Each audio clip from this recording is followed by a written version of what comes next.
Alright, na ito galing Lucena yung buyer natin na andun, oh. Oh, yan yung hinihintay natin. Shoutout muna. Kayo po yung buyer ko? Saan kayo galing yan? Punta na po kami ng Lucena. Alright, at pinasundo pa natin kay Coco Martin. Ang pangit ng mukha ko. Kaya pinasundo pa natin kay Coco Martin na ito na, oh. Para at least mas okay yung mga buyer natin. Galing pa sila ng Lucena City. Bentang bulbs muna tayo. Ayun sila sir. Wala po. Alright, so tatry muna ni Paps, ano? Hindi po, kasya po yan. Okay, goods. Alright. Ano? Ayan na, pinipintahan na ni Madams. By the way, shoutout muna sa lahat ng mga followers natin at kay Kuya Monching, ano, yung mga followers natin yan. Alright, pambigas-bigas na tubulan.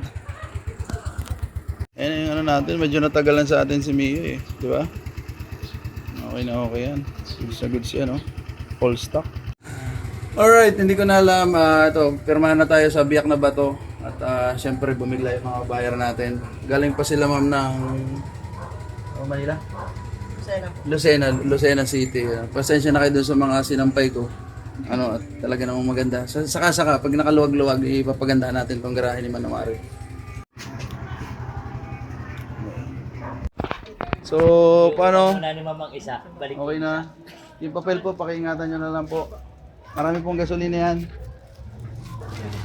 Gasolinahan nyo na lang po. Papag-practicean lang daw nila ma'am. Sige, ingat. So, sold na yung ating Mio Sporty. Okay. Bahala na kung sino susunod. Po, pabispam lang. Alright. Thank you, bye-bye. Nice deal. Okay. So, wala na yung ating Mio. Inuwi na.